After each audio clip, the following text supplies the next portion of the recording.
welcome to part 2 of the Invisible Ache with the group here. I am Assistant Principal Driscoll, and I'm excited to open this up for us. So we have Stephen. All right. There you go. My name is Steven. I'm a senior in Michelle Clark.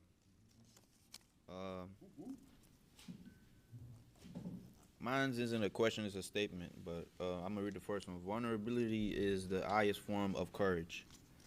Describe a moment where you were vulnerable and felt stronger because of it, rather than weaker. I wouldn't say I have a moment where I ever felt vulnerable,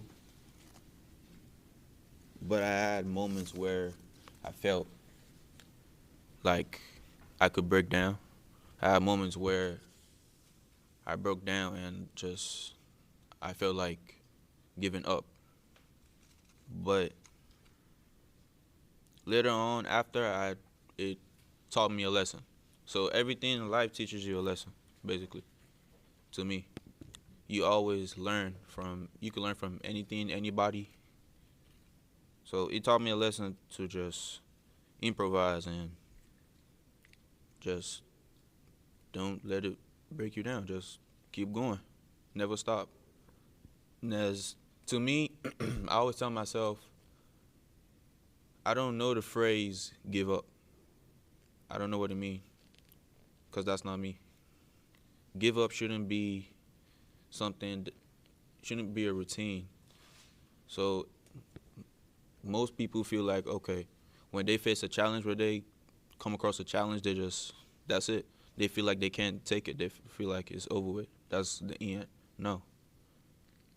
There's always a way out of it. You could find a way. And yes, I believe in God too. God will always find a way for you. It could be rather he sends an helper or just helps you himself. So never give up. Just keep going.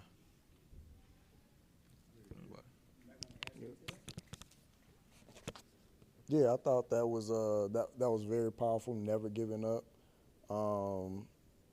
Like even in our low moments in life, it's so important to keep going, because once you stop, it's just like now you start digging that hole and living in self-pity. It's like, nah, it's all about your mindset, your faith in yourself, and just having the willpower. One thing that my father kind of instilled in me is like, once you start something, you got to finish it. You got to see it through. If you put your name on that dotted line, you're going to see it through to the end. And that's one thing I encourage our young people to do. If you sign up for something, we ain't necessarily signed up for life, but we here now. Make the most out of it, and try and aim to be the best versions of yourself that you can be.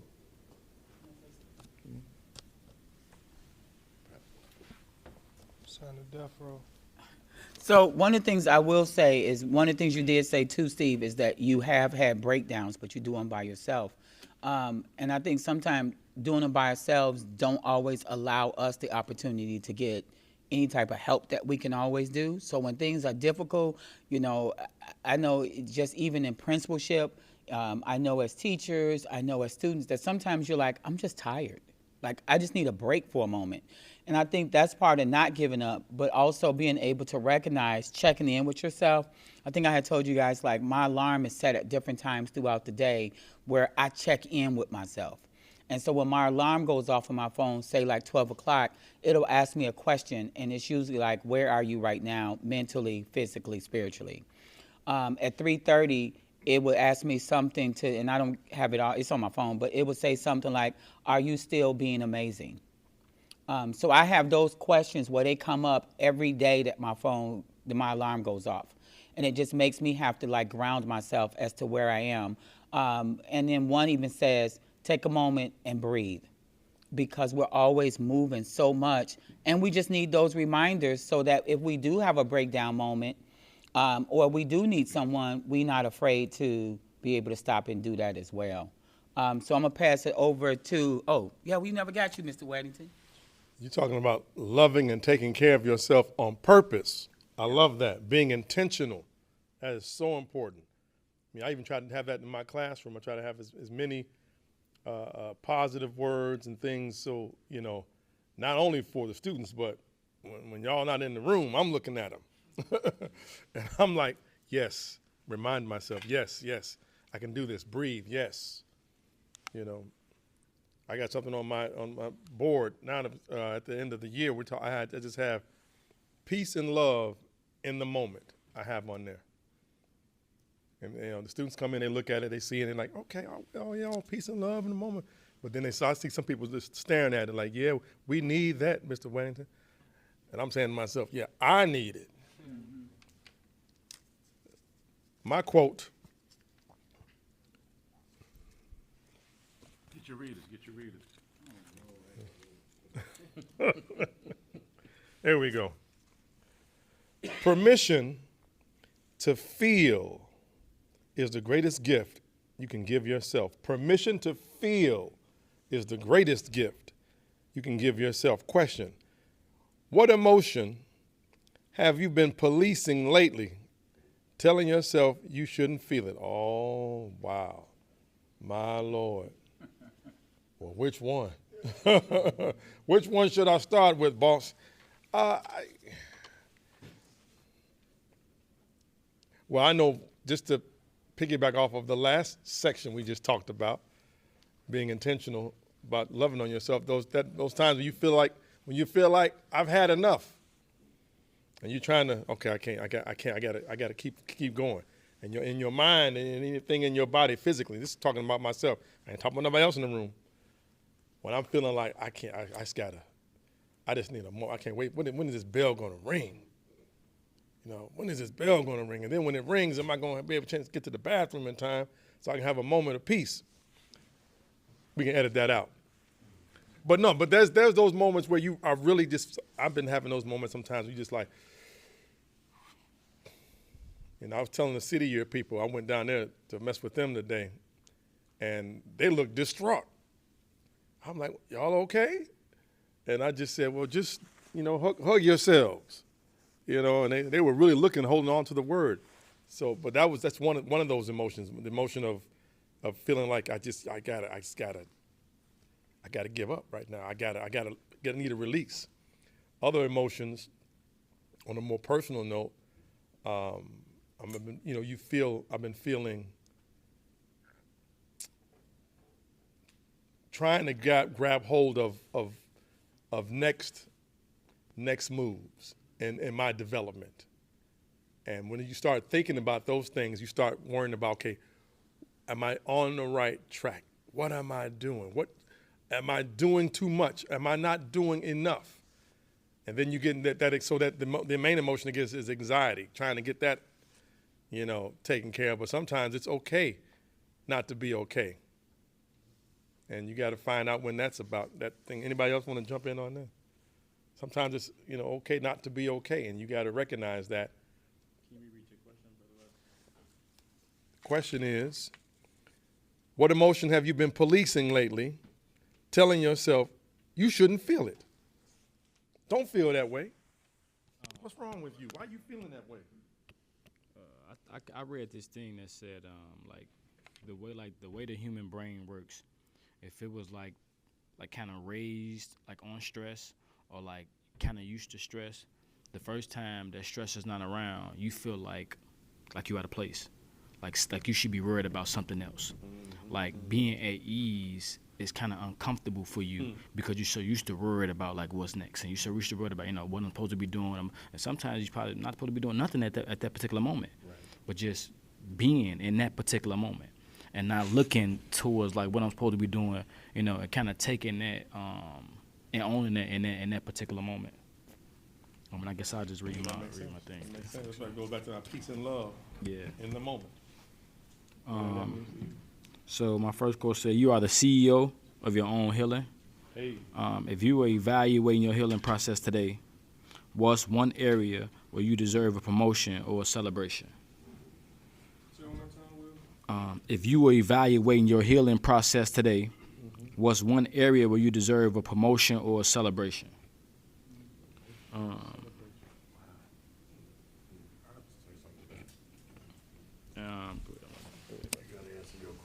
He's still thinking on it. Go ahead, pass it, because he's thinking. That's a big question. For me, it would be having the ability to hit the reset button. I think sometimes, even in my young life, it's times that I was stagnant, didn't know like the right decision to make. Even reaching out to people for advice, it didn't necessarily work. So just hitting my own reset button to get a better understanding or re-understanding of what I need to do next. This goes back to what I said earlier. That's crazy. Sometimes nobody else really validates you, but sometimes he sends people to tell you certain things to reassure you that you good. You know what I'm saying? Because when you start to question your ability, what you're doing here, what you do, blah, blah, blah, blah, sometimes, and it'll come from the strangest people, come from a parent that you never even really knew. Simmons, I really appreciate what you did for my kid, but who is your kid? And we've been here so long that I've dealt with so many kids. I don't know all these kids by names. Some of them I do, but some of them, they didn't even play for me. But when a parent comes and tells you that, you're like, okay, I guess I am doing something good, you know, so that's about it.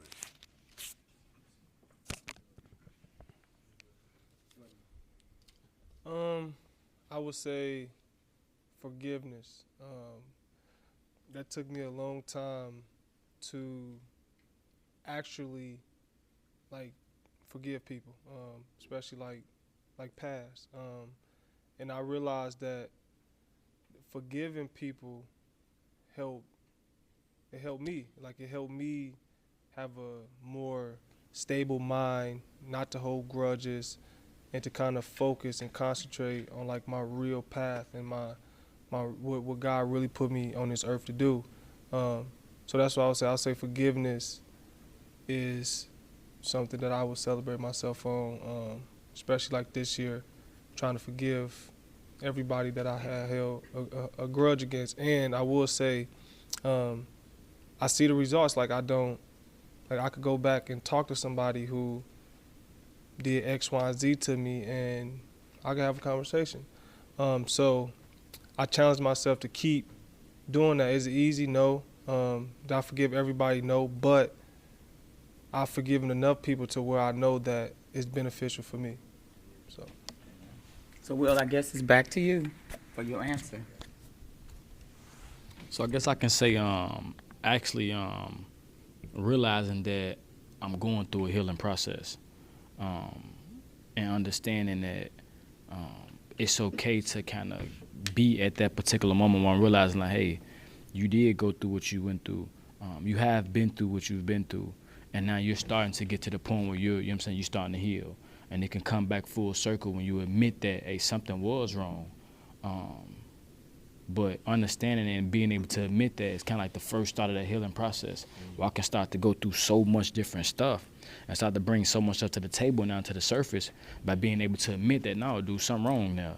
Something was wrong was that wasn't okay. That wasn't normal, you know what I'm saying? But I think coming to that realization helped me be able to, start that process of the actual healing process, and it's helped tremendously. Start my quote. My name's Kier. Nice to meet you. Simon. Kier Simon. So we go for the quotes. It says, boundaries are the fence that keeps our peace protected. All right, if we go to questions. Where have you allowed your fence to break down, and who has been tripping on your peace as a result? Where have you allowed your fence to break down, and who has been tripping on your peace as a result? Trampling, yeah. Peace as a result.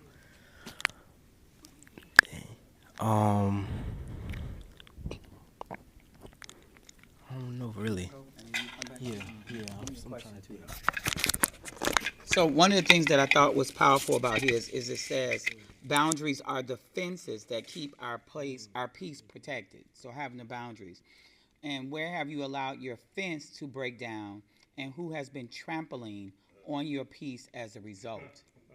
And so I would just kind of say that learning to put the boundaries up has been a major role for me, because people are okay until you tell them no.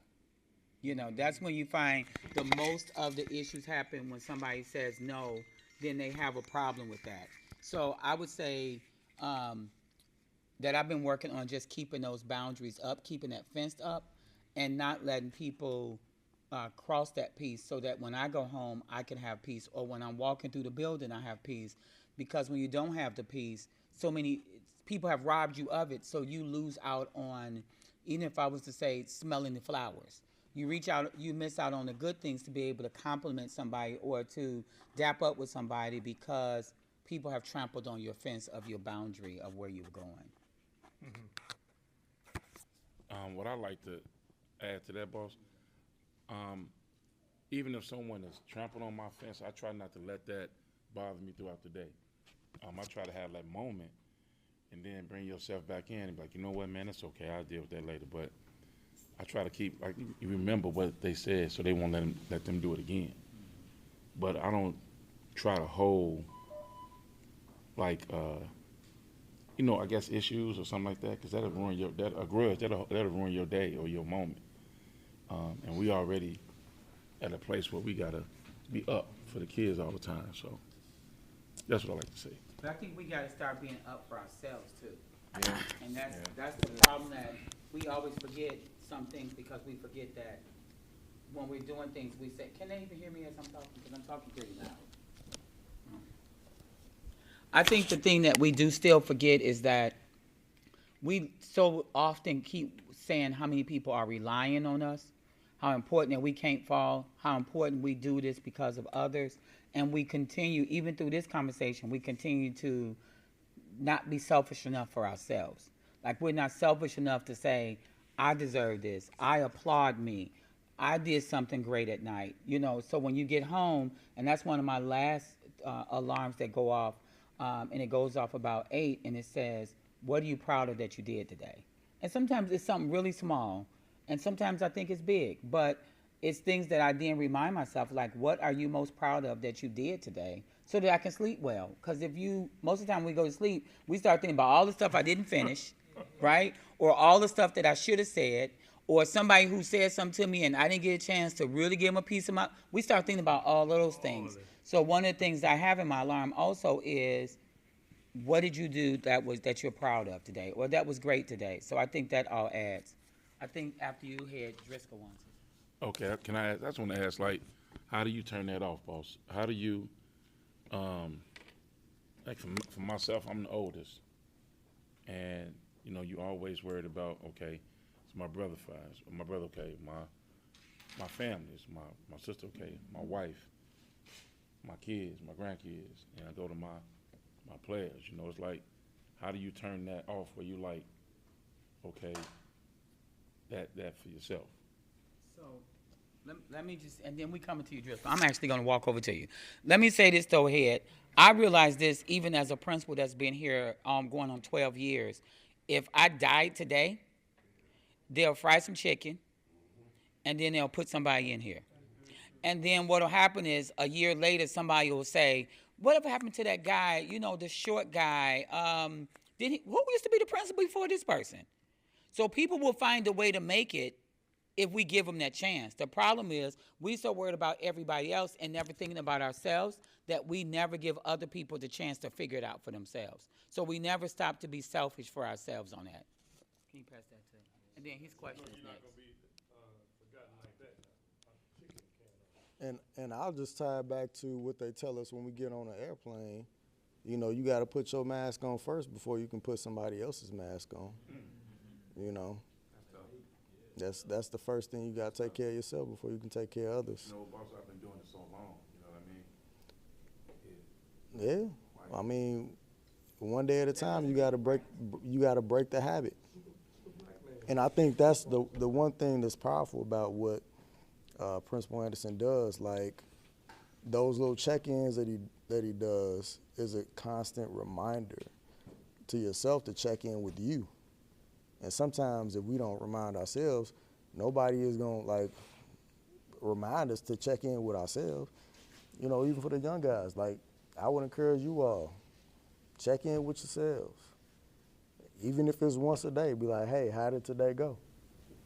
You know? And do you remember at the beginning of this book, I don't care if they don't hear me on this book, but do you remember at the beginning of the book, because Pastor Him, it said, Hold on, I stop got waiting- one more. Okay, yeah. well, stop waiting on people to say, how you doing, and then they don't, because we just do that generally, hey, how you doing, and we keep walking, but Yep. people never stop to hear how we're actually doing. Yep. And that's important now to say, hey, how you doing, and wait for the answer, since we know that now.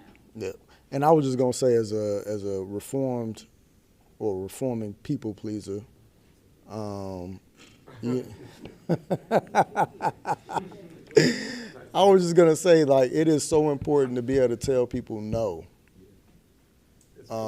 It is so important to be able to tell people no. Difficult. It is hard. It's one of the hardest things that I've had to do is just say no. But it's so important because you will free yourself from carrying things that you weren't meant to carry. So learn how to say no.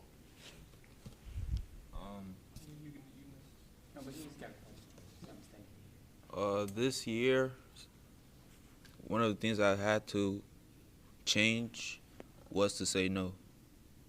So I have this habit of always saying yes to people, even though it's not something I agree with or it's something that's against me. But I always think about how is that person gonna feel if I say no. So I feel like sometimes you gotta say no to make it mean a yes. So sometimes, not every time you're gonna say yes, because sometimes it's bad. Sometimes it's bad to say yes. Sometimes you gotta say no just to achieve a goal. So that's one of the things I've had to like change this year about me, is to say no, but just always make sure the person doesn't feel like, because you could say no in the nicest way. Some people still gonna take it like you just being mean, but just be able to explain why you say no. Just try and make them understand. But like, yes. Yes.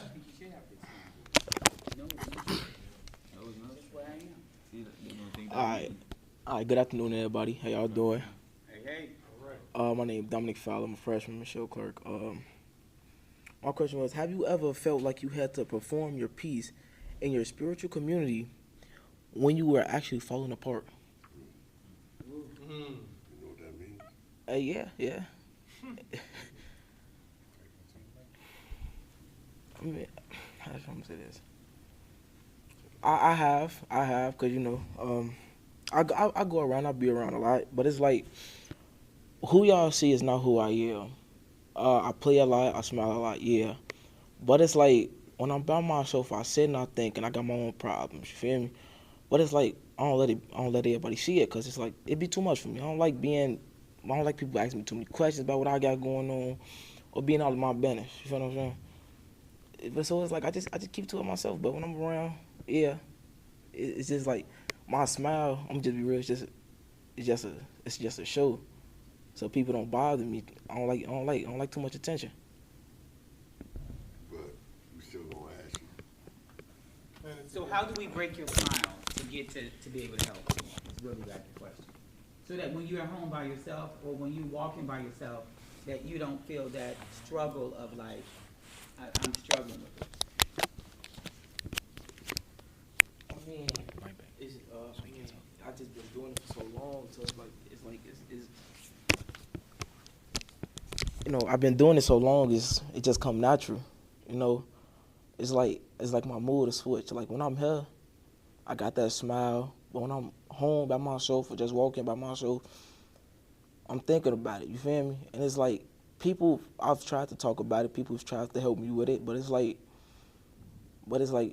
I don't want the help yet. And that's a problem. And I can admit that. What's the first thing I say to you every morning when you come in? You okay? You good? Yeah. Now, understand, that's what people normally say to people when they see them. But you're more than just a person. You're our player, and I know you a little bit, and I know a lot of my boys. So don't take it as just a formal, hey, man, you know, blah, blah, blah, blah, blah. You have black men here that have been through a whole lot, and we're still going through it. So you're a lot like me. I keep a lot of stuff in, but don't be so big and so proud, man, where it eats you up. You got a lot of guys here that's come from a lot of different backgrounds. I'm sure one of us can relate to whatever you're doing, and we mean nothing but good. And sometimes you got to step out your zone, bro. You got to reach for some help, because if you don't, it can eat you up to the point where you do something that hurts yourself. So you got him, you got all of us.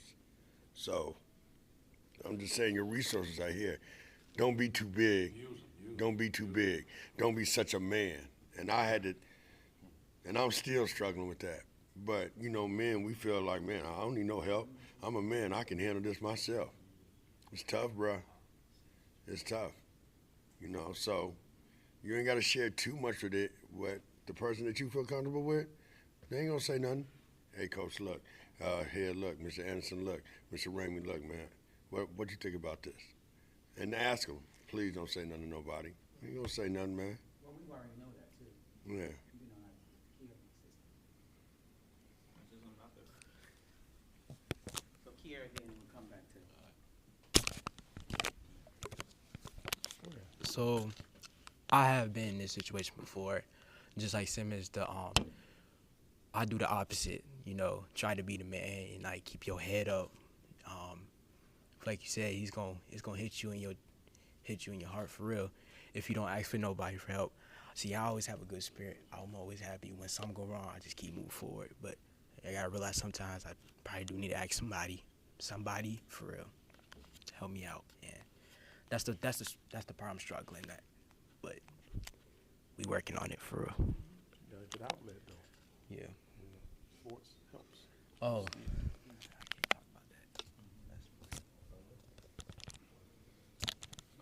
I just wanted to point something out. What you said you don't want the help yet.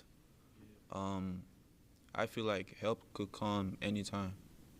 There's no specific time that you could receive help. Help is something. Help is, it comes from God. So it's not humanized. Help is not from humans. It's from God that uses humans to send the help. So I feel like help could come anytime. So with you saying you don't want the help yet, you can't tell God when to help you. You gotta accept it. If it comes, it comes. You can reverse it. You cannot postpone it. You just gotta be open for it. Yes, you just gotta be ready for the help. It is real. I just wanted to add, like, when you said you was walking down the street, I've been down that road before. You know what I mean? And I'm like, man, but I used to think, man, you can't talk to yourself. Now I'm like, hey, I feel comfortable talking about, man, you're right, T-head. But sometimes you have to encourage your own self. You know what I mean? Mm-hmm. That always works, man. Or if you're feeling down, you know, you can say, okay, you know what, man, I'm not preaching at you. I'm just giving you my thought, you know. Teach. Man, always encourage yourself. Because I always tell my guys or tell myself, man, you know you better than anybody else. You know how you're going to move. You know what you want. You know your growth. You know your dreams. You know what you want to do. Man, I know, I'm not the oldest person here, Mr. Anderson. No, Anderson, you're older than me, but however. I was going to say, you know, at my age, I'm still dreaming and goals. I still, you know, you still got to be thirsty and hungry for whatever you want to do. Thirsty. You got to be thirsty for it, okay? That's all. Hey, so let me just wrap up by saying thank you guys all so much for doing this with me, for taking that journey for the book. I've been looking for another book for us to kind of jump in. I really hope you guys kind of got some out of the book. But one of the things I will say about The Invisible Ache is that I'm hoping that even if you didn't finish reading, go back, look at some chapters. but that we will never, ever, ever be the same after reading that book. And not be the same for ourselves, but not be the same for each other. So when you say, how you doing, we have to wait for that response. When you are aching, that you are able to find someone to be a part of it. Because as we read in the book, there were moments of suicide in the book. There was moments of not feeling good enough. There was moments of not feeling like I should be here. And all of us need to make sure that we lean on each other for that. And maybe we won't cry out for it, but we all have to be sensitive enough to then reach out to make sure. So if we know that maybe you're smiling today, we got to maybe walk out the door with you as you're leaving. Or maybe go someplace where you're sitting quietly and have a quick moment. It doesn't mean that we're having all, or give you like what I'm doing with my alarm. I have to keep setting those alarms in my phone, and I'm willing to share that with anybody and share it with you. The last piece I'll say that's in my alarm is, I told you guys about the breathing piece. I told you about are you knocking it out the park? How you doing with that? And then at the end of the day saying, are you proud? What are you most proud of? But there's another spot in there where I do have a spot that reminds me just to pray for others. And that's because that's part of the one piece that when it goes off, it's not a selfish piece, because everything else that goes off in the alarm is more selfish for me. And so it's for me. But then the last part, one of those times is, did you find somebody to pray for or pray with? Because I never want to be successful by myself. I don't want to climb a tree and look up and nobody came up with me. And so I hope that you guys will never, ever, ever once again be the same, no matter how tired, how hard this becomes, that you will realize that you got brothers in the room. So thank you guys for joining us. Thank you for being a part. And see what's coming up next for us.